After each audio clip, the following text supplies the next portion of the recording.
Hi there, Z here, and I know another commentary. Yeah. I know. For the last one I said that I don't typically do these, and I mean you can look through all my other videos. I typically don't. I usually do like 3 or 4 reviews in between each one. And to be fair, and in my honest opinion, the last one I did, I was pretty much I turned on my recording software just to tell you guys, look, my shit fucked up. The review is gonna take a little bit longer. And then I thought, I really do not want to put out a 1 to 2 minute video. So I just decided, fuck it. There's a lot of good games coming out. Why might as well just talk about those? But that is not what I'm talking about today. I actually have something that I could request the community to talk about as well. And it's I'm going to use it as the title of the video, so you know what it is. Is being a YouTuber a hard job? And now I only say this simply for the fact that shit has been happening recently to a very, very, very well-known YouTuber. I don't want, because I'm going to talk about this guy because he is my segue into talking about, is YouTube a hard job? So I'm probably going to put it in the tags, and there's probably going to be fanboys that come to this. But for fuck's sake, I want to preface this that this YouTuber I don't really care about, and I know I'm leaving you all on the edge of your seats. So if anybody knows kind of what's going on with the gaming community, it would have to be the main focus right now has to be on Angry Joe show. For those of you who don't know, I'm not going to make this a huge portion of this commentary. I'm going to go right back to my thing right here because this has happened to plenty of YouTubers in the past. It's happened to Spoonie. It's happened to JonTron. It's happened to Grade A, Under A. It's been happening to Darkside Phil. God, I fucking hate Dark. I can't even say his name without getting super pissed off. But right now we're going to be focusing on Angry Joe simply for the fact that a lot of shit has happened. And I didn't even know about this until last night, and apparently this happened about a week ago.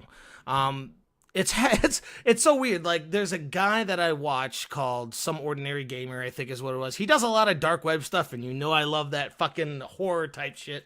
I love it. I'm just too much of a pussy to actually go and go on the dark web myself. So I don't do it, but I watch him do it. He seems like a okay guy, But finding stuff on dark web is cool. Anyway, going back to what Joe's, he even made as far as I know, his channel doesn't do commentaries, talking about other YouTubers. But since Joe is so huge, this is what happens. People who don't typically talk shit, I do that in huge quotation marks because he wasn't really talking shit, but he's explaining what the situation was. And I'm like, oh, so Joe, something's happening with Joe. Okay, I might as well look that up. And there's fucking millions of people.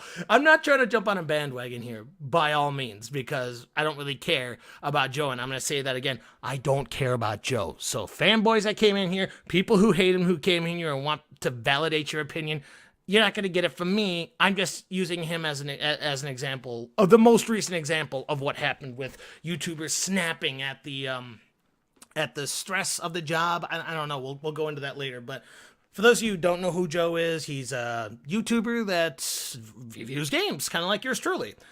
He does it at a lot higher budget, and he does skits, which I'm gonna go a little bit into him, okay? I feel like he does skits for his things, and it's weird. Like he's background noise to me. To be fair, I put his stuff on and I just leave it on the background while I'm playing League of Legends or something like that. He's not super interesting in my opinion. He has very good details about games. He has very good critiques about the game. Fantastic. And then it gets fucking ruined by the stupid skits that he does. Obviously they work. Because people love it. If there's a skit, if there's not a skit in a review, people think there's something wrong. I'm not going to crap on somebody's, what works for them and what people find funny. Completely subjective. But what happened recently with him is he pretty much attacked his fan base. Now, I'm not going to say attacked. First off, he pretty much told them, look, don't come into this channel thinking that you're going to see the game reviews that we typically do. These 20, 30-minute game reviews that put a lot of time and effort into it. We're not going to do them for 2 or 3 months. And people did not like that at all. People were in a tizzy because of that, which, in my opinion, this is what I would do. I'd say, okay, well, I'm not going to sit around for your shitty movie reviews. I'm not going to sit around for your development reviews. I want to see just those reviews. I'm out of here. And I would leave or I'm not even subscribed to him, but if I was subscribed, I would either unsubscribe, maybe come back in 3 months to see if he has held up his word, because he's been known not to hold up on his word. But I would just leave and come back later. I mean, he's not the only YouTuber that I have like a big bar full of YouTubers that I watch. So it's all right. Whatever. Fuck you, Joe. I'm not gonna watch your shit then. See ya. And that's even what he said. He said, all right, I'll see you guys in 3 months if you don't want to do it. And okay, yeah, that's fine. That's not fine, actually, though. Apparently, the community was not too happy about that. And people have been making video after video after video. And I spent a couple hours of my day when I was at work just kind of listening to everyone's opinion, just to gauge how the community was. And it's either like they're against him, which is the fans, the normal people who just want to see those reviews, kind of like me. They just want to see those reviews, nothing else, because they don't like anything else that he does. And then there's the YouTubers that understand his plight because they're YouTubers as well. They understand that that's a creative practice, and you need to branch out a bunch of other shit. You can't just stick to one thing because it gets boring. And there's people right down the middle who think both sides are terrible. Both sides are wrong. I'm not going to say my side because I don't really care about the guy. If he just vanishes off of YouTube, I would not care. I would not even blink twice. I'd go on to another YouTuber. Boom. You're in the past. I'm going towards the future. But this is kind of wrapping everything back up into a little ball of questions. Is being a YouTuber hard? Because anybody who sees it probably thinks, oh, yeah. Oh, no, yeah. Yeah, you play video games and you critique them. Yeah, that's such a tough job, man. It's so hard. Which, depending on the type of YouTube video, I would agree with. The people who just take bland footage and then just put it on the YouTube just to show what the game looks like. Dark Side Film. And that's it. It's like, oh yeah, your job is so fucking hard that you just cut it up into 25-bit segments and put 16 videos out a day. Oh yeah, you're so great, dude. And then there's some people like Joe, like Jontron, like, anybody out there who actually puts time and effort into their videos, where there's a lot of editing, where there's a lot of, costumes and stuff like that. Okay, yeah, fine. It takes me like 6 to 10 hours just to edit like a 10-minute deal. And I don't even do half the stuff they do, mostly because I don't have the equipment for it. If I had the equipment for it, I'd probably be doing the same thing. So, again, I can't really bash him because he does skits and shit, because I probably would try that out, too, if I ever came to it. But as of right now, you guys are going to get my shitty editing and my shitty quality. But there's so many YouTubers out there that have fucking gone. It doesn't make any sense. And they always connect something to why they left, Spoonie had $5,000 worth of Patreon that he was getting just to try to make a movie, just to try to make it. And he fucking just left. Well, he didn't just leave because he still has content going out, but unless you want to hear absolute silence, if you just want to watch a long review of the game or a long playthrough of the game, every once in a while you might hear, or, so he's there? Why the fuck aren't you talking? Doesn't matter. Okay, we're going on to the next one. I could talk about each one of these motherfuckers for a long amount of time. But Spoonie said that he had mental issues. Or he didn't say he had it, but a lot of people know him for having mental issues. DSP is just a piece of shit. We're moving on from that one. Jontron had political opinions that didn't groove with most of his fan base, so he just stopped doing stuff for like 6 months, which is crazy, because out of all the people that I'll be talking about right here, Jontron's the only one I really fucking care about. Please come back and start making videos again and have me on one of them, okay? Please, thanks. And then, what's the last one? I mean, grade A under A. He said he had medical issues because the community and because it took too much stress to have him put out videos. These people had everything in their hands, and they must have dropped it for a reason.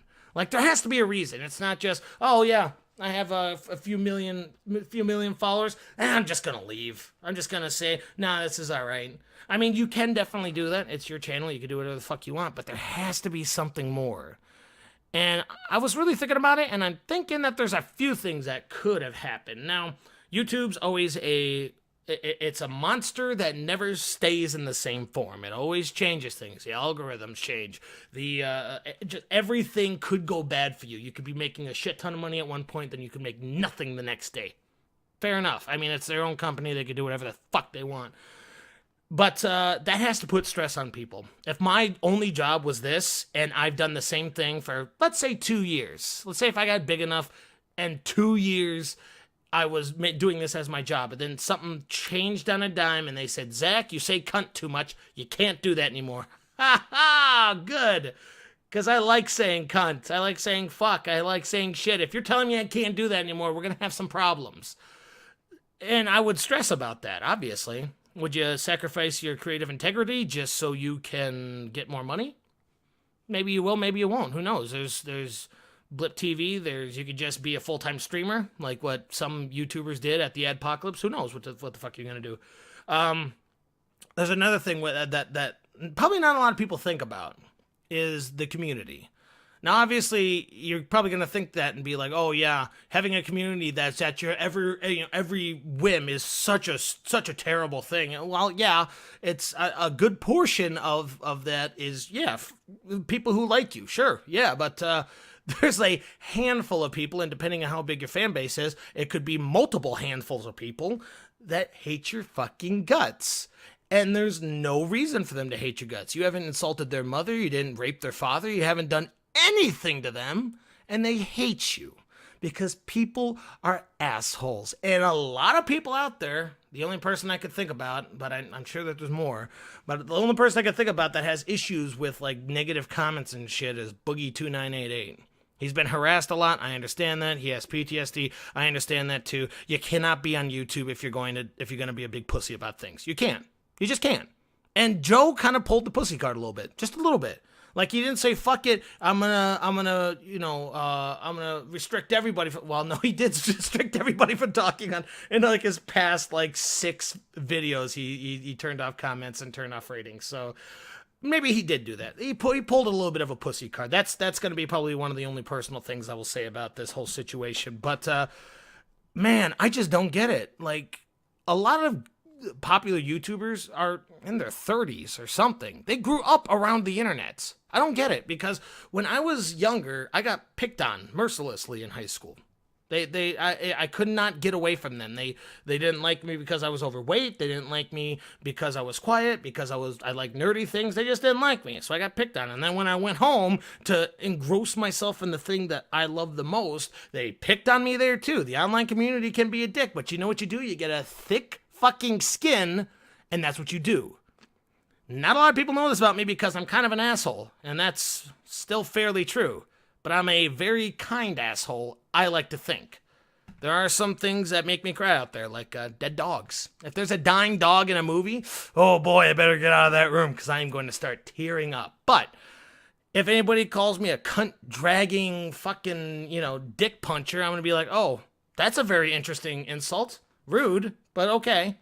You can't just take you can't just like, oh yeah, 3,000 people called me a fat cunt. Oh, well, looks like I gotta take away comments. Nope, you don't do that.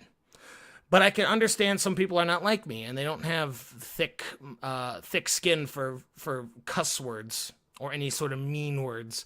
So that might be another reason why YouTubers just quit when they have everything at the palm of their hands. I honestly don't know. And I would like to ask everybody here why it might happen. And I know, and that's, I'm going to put this, if you're going to go down there and say because they're a pussy, go ahead and put it, but I'm not going to take that as a valid excuse. There has to be something, whether it be the constant turmoil that YouTube's in. Sometimes you get money, sometimes you don't. The fan base that's out there. I don't know what it is, because there's not a lot of negativity to being a YouTuber. It's pretty much those two things. Now, sure, you can't walk down the street if you are a big enough YouTuber without people stopping you. Oh God, can I get your autograph and then maybe stab you in the back so I can go down in history as a guy that stabbed you in the back? I guess, sure you get those weirdos like that, but God, besides that, you get people who give you support, people who love you. Whenever I see somebody subscribe to me or leave a good comment, boy, howdy do I feel fucking great. It is, especially for a narcissist. It's so good to see something like that. It's like 2 butterflies are fucking in my chest. Like it's that warm, fuzzy feeling that you get. But leave something down in the comments. I need to know why. I need to know why people have everything at the palm of their hands, money, fame, everything else like that, and then they just leave. without going into YouTube, going outside of YouTube, the main singer of Linkin Park might be the next thing that I could imagine. But oh well. I mean, some people are super sad and they can't get happy again. But I'm gonna stop rattling on right now. Please leave your stuff in the comment section. I am working on a couple other videos here, so look out for those in about a week or so. Cheers.